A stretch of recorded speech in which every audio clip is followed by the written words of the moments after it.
사도행전 저희가 이제 15장으로 들어왔는데 이 사도행전 15장은 전체 사도행전이 28장인데 거의 한가운데 있어요.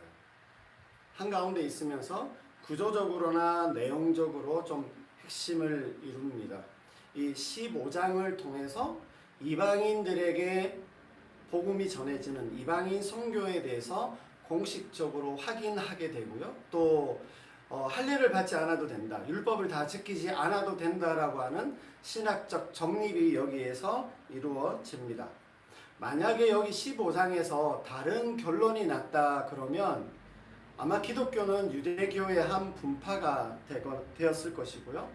우리들처럼 이방인들에게 복음 전해지는 일이 없을 수도 있었을 겁니다. 물론 하나님께서 또 다른 방식으로 하셨겠지만 여기에서 기점이 돼서 이렇게 됐어요. 그래서 이 사도행전 15장은 그야말로 복음의 생사를 가른 중요한 회의가 있는 장이 오늘 15장에 나옵니다. 바울과 바나바가 1차 전도여행을 잘 무사히 여러 가지 어려운 일이 있었지만 은혜 가운데 잘 마쳤고요. 그러고 나서 안디옥 교회로 돌아와 있는 중에 오늘 15장이 사건이 일어난 겁니다. 제가 1절과 2절 말씀을 읽어보겠습니다. 어떤 사람들이 유대로부터 내려와서 형제들을 가르치되 너희가 모세의 법대로 할례를 받지 아니하면 능히 구원을 받지 못하리라 하니 바울 및 바나바와 그들 사이에 접지 아니한 다툼과 변론이 일어난지라. 형제들이 이 문제에 대하여 바울과 바나바와 및 그 중에 몇 사람을 예루살렘에 있는 사도와 장로들에게 보내기로 작정하니라.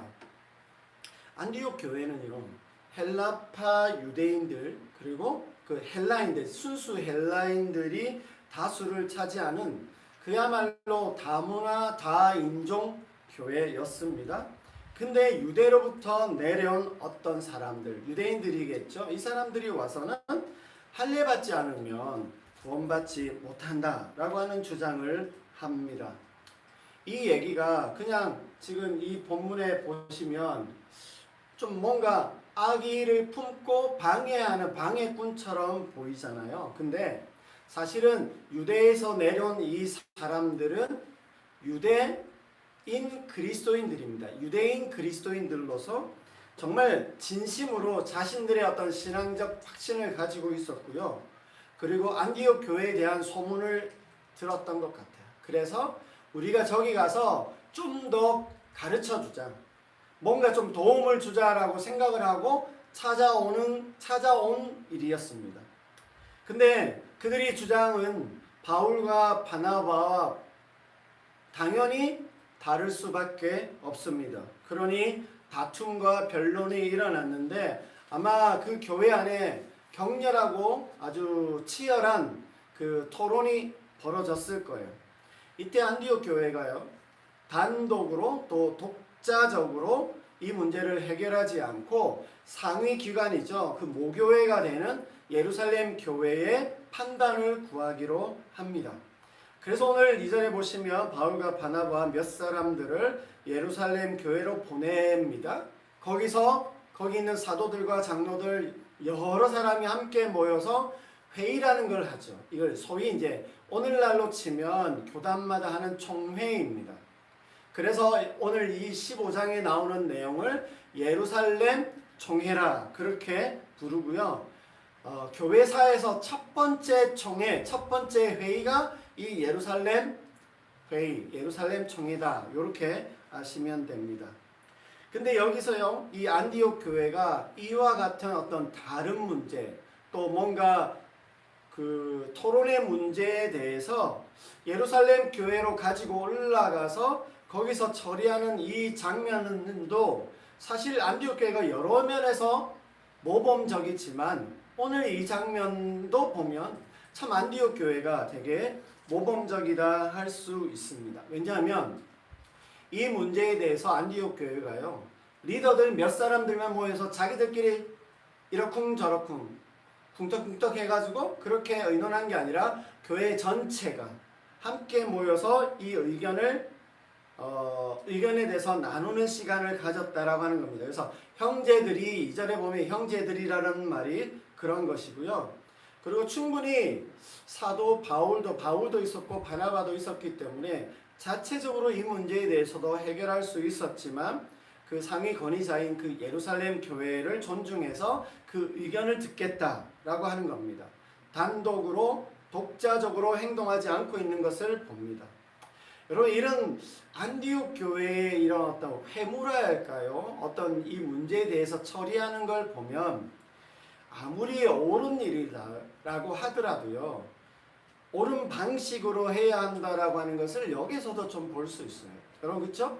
민주주의라고 하는 게 바른 절차를 따라서 이루어져야 되는데 아무리 그게 옳고 맞다고 해도 그냥 몇 사람에 의해서 되어지는 거 아닙니다. 지금 이걸 이제 요즘 현대에서는 수기 정치라고 그러죠.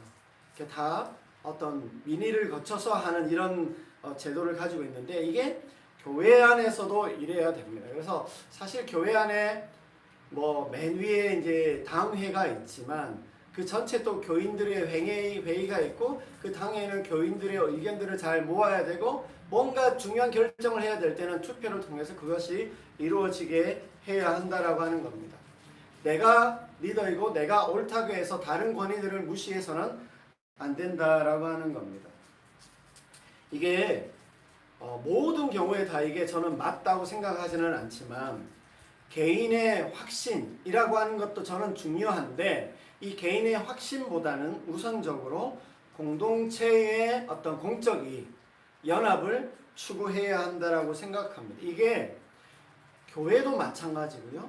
가정에서도 마찬가지고 어떤 그룹의 모임 안에서도 저는 마찬가지라고 생각합니다. 때로 어떤 한 사람의 주장이 정말로 맞아서 한 사람의 목소리를 무시할 수 없고 또 한 사람이 말한다고 그걸 뭐 너무 그렇게 듣는 것도 안 되지만 중심적으로 어떤 근본적으로는 함께 기도하고 논의해 가면서 답을 찾아가는 게 맞아요. 그래서 감정적으로 대응한다거나 네 편 내 편 갈라서 편가르게 하는 것 그건 좋은 모습이 아니다라고 하는 것을 오늘 안디옥 교회의 모습에서도 좀 저희가 볼 수 있습니다. 그렇게 해서 바울 일행이 예루살렘을 갑니다. 안디옥 교회가 약간 그 지중해 연안의 북쪽에 있습니다. 예루살렘은 밑에 있어요. 그래서 해안가를 따라 내려오면 당연히 이 베니게와 사마리아 지역을 거쳐 오는데요. 이렇게 그냥 지나가지 않고 여기 보면 3절에 제가 읽어볼게요. 그들이 교회 전송을 받고 베니게와 사마리아로 다니며 이방인들이 주께 돌아온 일을 말하여 형제들을 다 크게 기쁘게 하더라. 그러니까 이렇게 오면서 바로 이렇게 쭉 지나왔다는 이런 느낌이 아니고요. 다니며라고 하는 말은 거기에 있는 공동체들에 있는 그 사람들을 일일이 뭔가 의도적으로 다 다니면서 만나고 다녔다라고 하는 것입니다. 그러면서 자신들이 1차 전도 여행 중에서 얼마나 많은 이방인들이 회심하고 주께로 돌아왔는지에 대한 그 소식을 그들에게 전해주었어요. 그러면 이방인 그리스도인들, 그 사마리아 지역에 있는 이방인 그리스도인들은 얼마나 힘을 얻었겠어요? 그러니까 바울이 그들을 격려하기 위해서도 그렇지만 이것이 그렇게 나눌 때 그들 안에서 기뻐하는 걸 보면서 다시 한번 바울 일행들에게도 이게 하나님께서 행하시는 일이시다라고 하는 것에 대해서 다시 자신들에게도 확신을 가지게 되는 일이 된다라고 하는 것입니다. 무거운 마음으로 어떤 심각한 결정을 해야 되는 그런 마음으로 예루살렘을 가야 하는 어려운 상황 가운데에서도 이미 하나님께서 행하고 계시는 일어난 그 어떤 일들에 대해서 그 역사심에 대해서 은혜를 나누고 서로 격려하고 있는 모습을 보면서요. 사실 우리가 성도들 안에서 함께 믿음 안에서 또 믿음으로 서로 연대하고 격려하는 모습이 우리 모두에게 듣는 사람이나 전하는 사람이나 모두에게 누구에게나 그렇죠? 다 필요하다라고 하는 것을 알 수 있습니다. 그래서 때로 나의 간증이 다른 사람에게 힘이 되기도 하고요. 다른 사람의 간증이 또 하나님 앞에 자기가 어떻게 행하였는지에 대한 이야기들을 들을 때 또 도전도 되고 확신도 안겨준다라고 하는 겁니다. 이게 공동체 안에서도 이러한 것들이 서로 좀 나누어져야 돼요. 네, 저희 교회 안에서 그런 게 일어나야 되겠고요. 가정 안에서도 사실은 이게 서로 간에 되어져야 됩니다. 서로 안에 이런 가정 안에서도 부부 간에 또 부모 자식 간에도 이렇게 서로에 대해서 하나님 안에서 일어난 일들, 자기가 경험한 것들을 좀 서로 나눌 수 있어야 하고요. 그게 서로에게 많은 유익을 줄 거라고 저는 그렇게 생각합니다. 자, 이제 4절에서 5절을 보겠습니다. 예루살렘 교회에서도 보면 할례와 모세 율법을 지켜야 한다는 사람이 있습니다. 4절 5절입니다. 예루살렘에 이르러 교회와 사도와 장로들에게 영접을 받고 하나님이 자기들과 함께 계셔 행하신 모든 일을 말하며 바리새파 중에 어떤 믿는 사람들이 일어나 말하되 이방인에게 할례를 행하고 모세 율법을 지키라 명하는 것이 마땅하다 하니라. 이렇게 나옵니다. 여기 5절에 나오는 바리새파 중에 어떤 믿는 사람들 중에 이 사람들도요, 아까 우리가 1절에서 보았던 유대로부터 내려온 그 사람들처럼 여기 유대, 바리새인, 파 이렇게 이야기를 하니까 마치 그리스도인이 아닌 것처럼 또 이단인 것처럼 이렇게 비춰질 수 있지만 이 사람들 모두가 다 예루살렘 교회 안에서 예수님을 메시아로 그리스도로 인정하고 그래서 자신들이 구원받은 하나님의 백성이 되었다라고 하는 것을 믿는 사람들입니다. 다만 여전히 이 사람들은 유대 교회의 그 전통과 관습 위에서만 구원이 가능하다. 그러니까 예수 그리스도를 통한 구원을 믿으면서도 유대교회의 어떤 할례와 유대인의 방식 위에서만 구원이 가능하다. 이렇게 생각을 하는 겁니다. 이방인들이 하나님의 백성이 될 수 있지만 유대인이 되는 그 과정이라는 거 있잖아요. 그 규례라고 하는 것, 할례와 이 율법을 지켜야 한다, 따라야 한다라고 주장을 하는 거예요. 그러니까 오늘날 말로 말하면 성령을 받았는데 이것도 해야 되고 또 다른 것도 해야 네가 진짜 성령을 받은 게 맞고 구원을 받은 거야. 이렇게 말하는 식이 된다라고 하는 겁니다. 저희가 오늘 이 문제에 대해서 제가 조금 몇 가지 구체적으로 말씀을 드려볼까 합니다. 오늘날 우리 안에 돌려보면 오늘 이 유대로부터 내려온 몇 사람들, 바리새파 어떤 사람들, 믿는 자들처럼 오늘날 우리 안에도요, 교회 안에 관습과 방식을 무슨 어떤 교리나 기준으로 생각하는 경향이 있습니다. 유대인 그리스도인들은 자신들이 행한 어떤 할례와 율법 준수 그 많은 것들이 어떤 방식이나 관습이 아니라 마치 진리나 교리 문제라고 여겼어요. 그런 것도 있긴 하지만 사실 유대교는 많은 율법에 행하는 것들은 생활 방식인 거거든요. 그거를 그대로 교리화하고 진리화하고 기준으로 삼았다라고 하는 겁니다.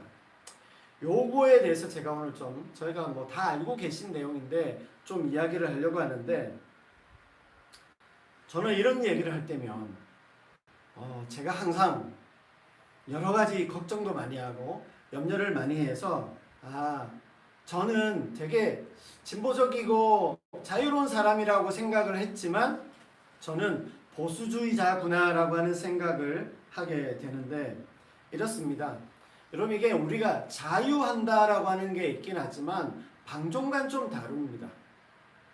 그러니까 무분별하고 무질서한 그런 게 아니라 존중하고 배려하면서, 이제 저는 이런 단어를 잘 쓰는데 적합하고 적절하게 균형을 유지하는 면이 좀 필요합니다.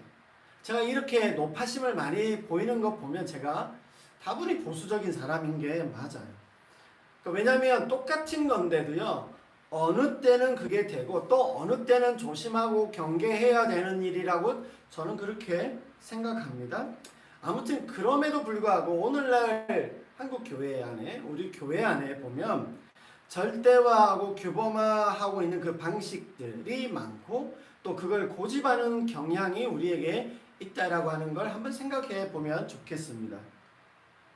이런 거 있죠. 뭐 여기 오늘 할례를 받아야 된다라고 했는데 오늘 한국 교회 안에도 이렇게 고집스럽게 주장하고 있는 여러 할례들이 있습니다.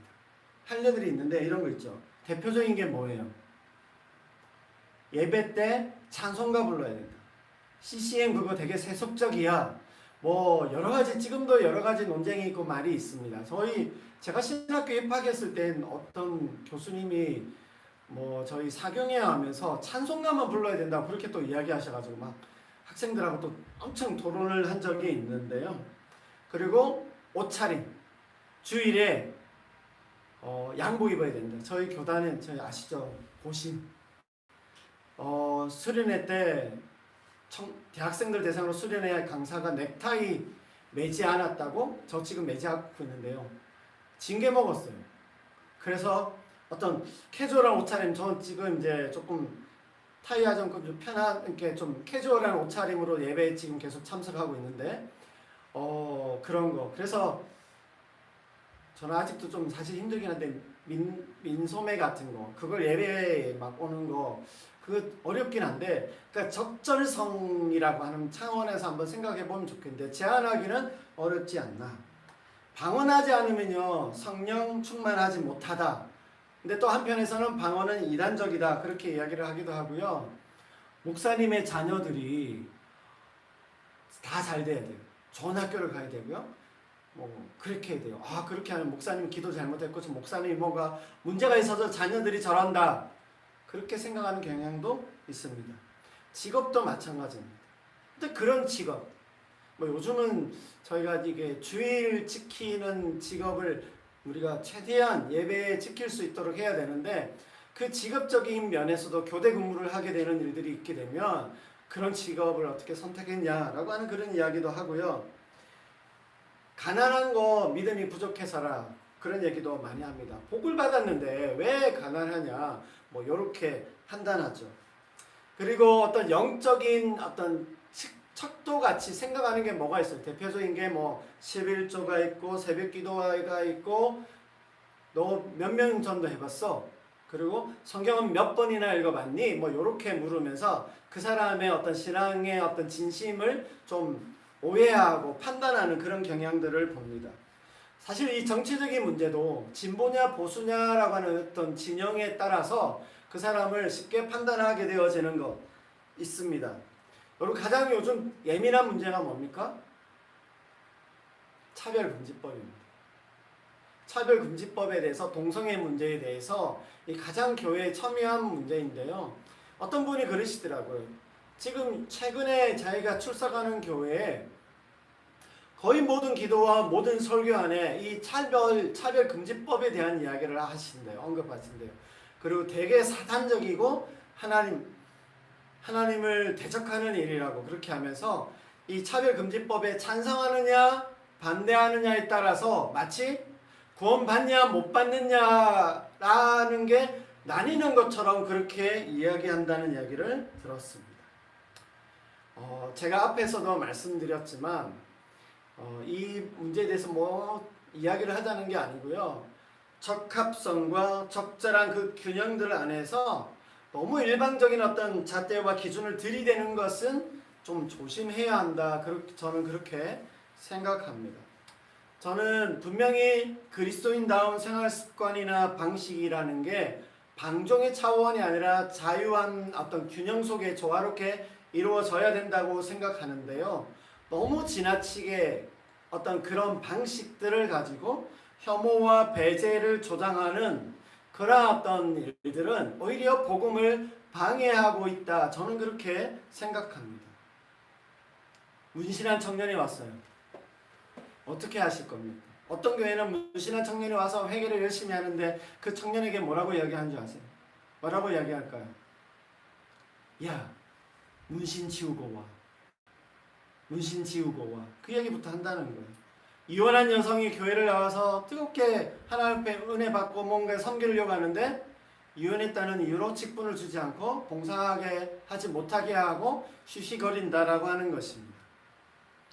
여러분, 우리가 비그리스도인, 교회를 안 다닌 사람들에 대해서도 더더욱 겸손하고 진실하게 존중해야 하지만 교인들 안에서도, 교회 안에서도요, 이런 관습과 방식에 대해서는 좀 지혜가 필요하고요.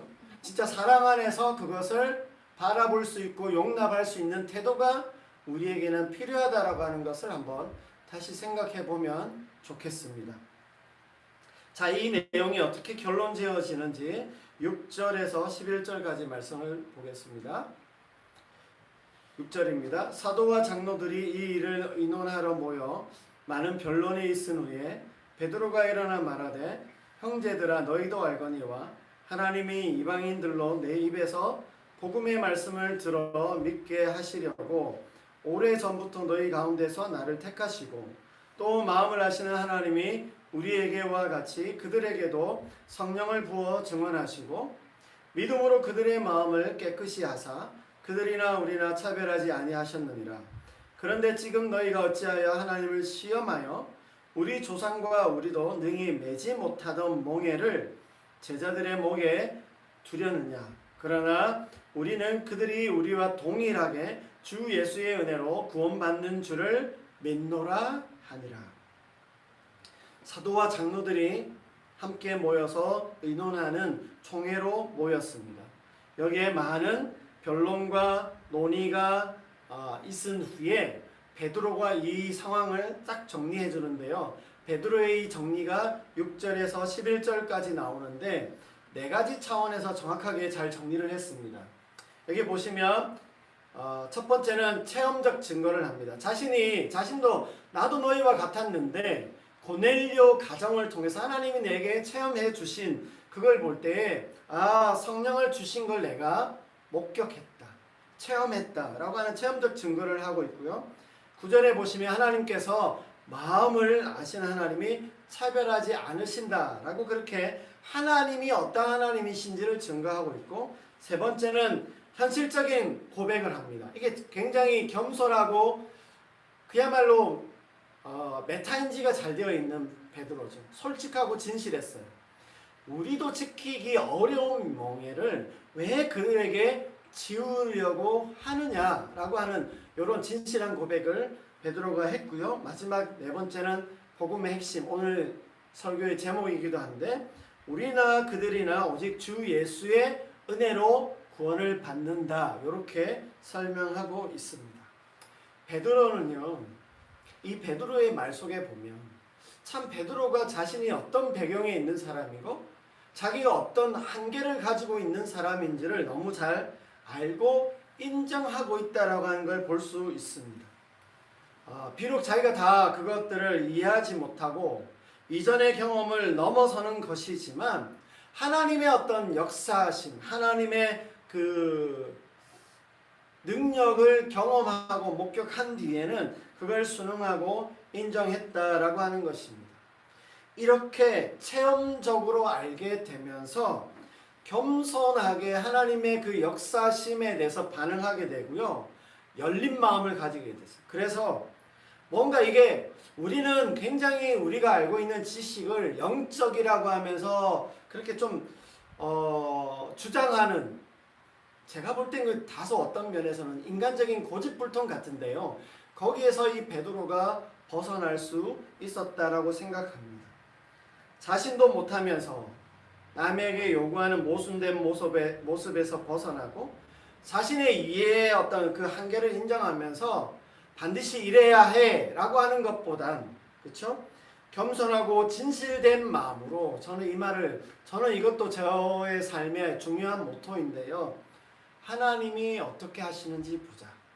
오늘 바울의 말에서 비춰지는 건 하나님이 어떻게 하시는지를 좀 보자라고 하는 그런 마음이, 그런 태도가 여기에 비춰지는데 오늘 우리에게도 다 필요한 말씀이라고 생각합니다. 11절의 이 베드로의 말은 핵심 구절입니다. 오늘 설교 제목이기도 한데요. 다시 같이 한번 읽어보면 좋겠습니다. 같이 읽습니다. 시작.